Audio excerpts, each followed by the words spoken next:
Del Paraguay, el profesor Antonio Colman Rodríguez tiene la palabra. Señor presidente, señores congresistas,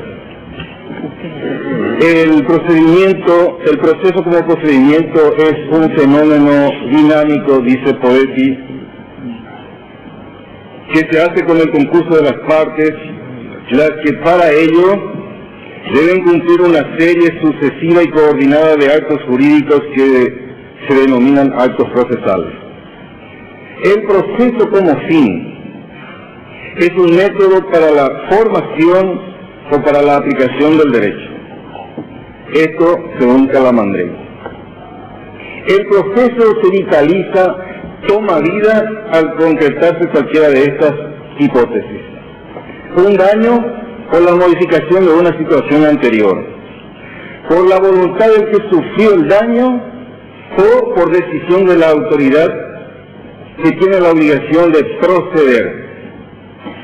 La sustancia del proceso, la materia, el pleito, material, espiritual, objetivo, subjetivo, es su objetivo y tiende a su elucidación en la sentencia.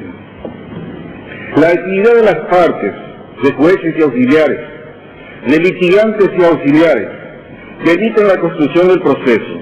Esta actividad produce dos tipos de elementos: A, los actos procesales activos, y B, los pasivos, las pruebas.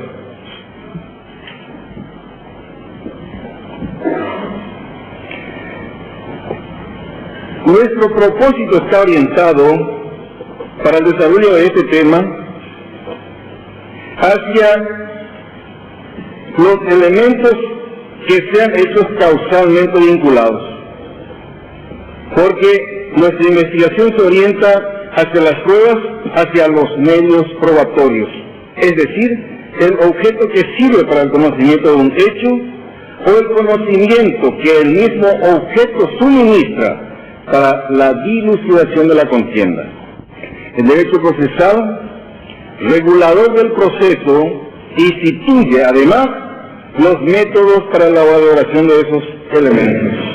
En todos los códigos procesales se legisla la prueba por instrumento. En la clasificación más corriente se distingue el instrumento privado del instrumento público según que haya intervenido o no en su formalización un oficial público, que es el notario público.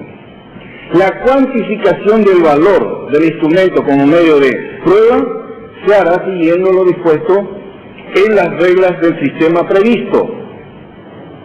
Según de qué clase de instrumento se trate, tendrá tal o cual valor, el que a su vez resultará del juicio de valoración del órgano o de lo que tenga dispuesto la ley a su respecto. El instrumento público no es continente de un solo objeto, empleado este vocablo como sinónimo de prueba.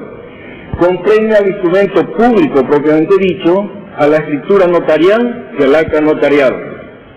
Cada objeto tiene una forma particular la que lo distingue y diferencia de los otros, pero todos presentan como característica el sello de la fe pública.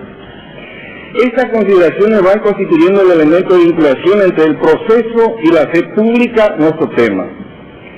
Nuestro Código Civil enumera cuáles son los instrumentos públicos, no los define.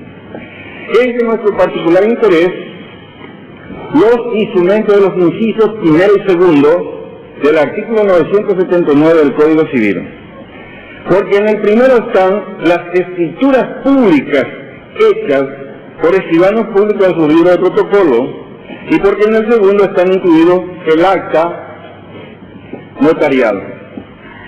Una primera aproximación a la conceptuación de fe pública resulta de la consideración de su origen o procedencia como calidad pública que mediante la intervención de un oficial público acuerda ciertos documentos que por tal revisten autenticidad y eficacia, como lo sostiene Mustapish. La fe pública es calidad, según el maestro Couture, concepto ampliado por Mustapish, de que la fe pública es calidad pública mediante la intervención de un oficial público, la que acuerda ciertos documentos autenticidad y eficacia. De esto se destacan algunos valores que son importantes para el desarrollo del trabajo, tales la condición sine qua non de la intervención del oficial público, es decir, el representante o delegado del Estado en cuyo nombre y representación actúa y en tanto en tal carácter esté actuando. Oficial público es, para Vélez Sarsfield, el funcionario público. Es una expresión equivalente. Entre los oficiales públicos autorizados para extender o expedir instrumentos públicos está el notario público. Si es posible que se arrime al proceso como prueba la escritura pública o la escritura matriz, esa posibilidad constituye una excepción, porque usualmente es la copia la que se incorpora al cuaderno de pruebas. De acuerdo con lo que se sostuvo más arriba, la escritura pública es auténtica, vale decir, de autor identificado, del notario público.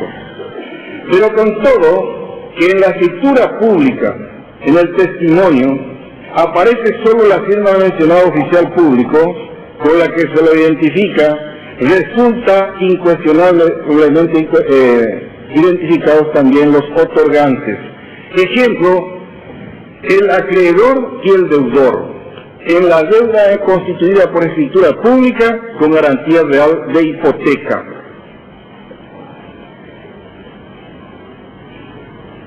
La autenticidad del instrumento público notarial resalta cuando se lo compara con el privado, pues en este, aún viniendo con la firma de quien lo emitió, en el caso del pagaré, por ejemplo, sin embargo, el juez no lo tiene como auténtico, es decir, no lo tiene como de autor identificado.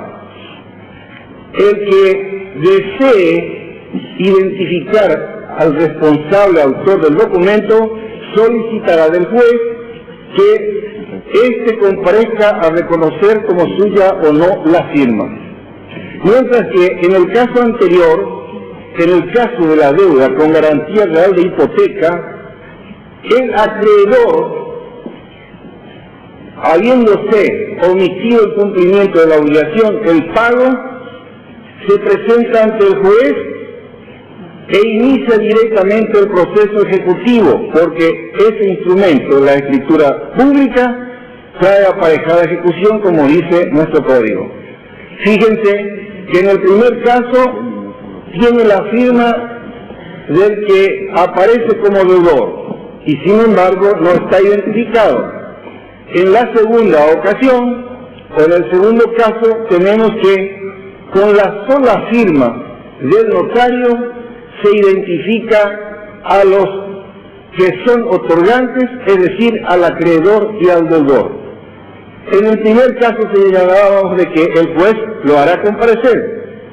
En el segundo caso, sin embargo, con la sola firma del notario, el juez da por acreditado que fulano es el acreedor y que fulano es el deudor. Y el instrumento viene con la sola firma del notario. Su valor como prueba es tasado. La misma ley se ocupa de cuantificar su valor. Es claro que esa medida, ese valor no siempre es el mismo en todos los casos.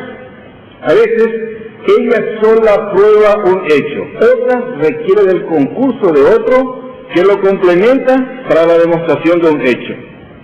Se dijo antes que el valor de eficacia probatoria de un instrumento notarial difería según que se trate de la escritura pública propiamente o de un acta notarial. Esto es así porque, aunque el Código Civil no las distingue formalmente, la doctrina y la jurisprudencia unánimemente atribuyen valor dispar a una y a otra. En los artículos 993, 994 y 995 de nuestro Código Civil, se establecen que el instrumento público hace plena fe, es decir, tiene eficacia probatoria calificada. Por sí solo prueba el hecho sin necesidad de ninguna complementación con otro elemento probatorio. y el mismo codificador se encarga de aclarar el alcance de la fuerza probatoria del instrumento, diciendo que se habla de los hechos que por su oficio debe conocer el oficial público en el acto de extender el instrumento, y clarifica, pero si un escribano, por ejemplo, dice que las partes o el que otorga el acto estaba en su pleno juicio, esta aserción no hace plena fe y admite prueba en contra. Nota el artículo 993. De acuerdo con lo expresado, se puede arribar a la conclusión de que el documento notarial, acta o escritura, constituye para el proceso un medio de prueba que debe ser analizado a la luz de sus valores jurídicos como prueba documental. Eventualmente puede ser objeto de prueba de una causa por nulidad o de una querella por falsedad contra su contenido en cuanto a las declaraciones de los hechos cumplidos por el notario o pasados en su presencia, según lo sostiene Juan Carlos Viterbory.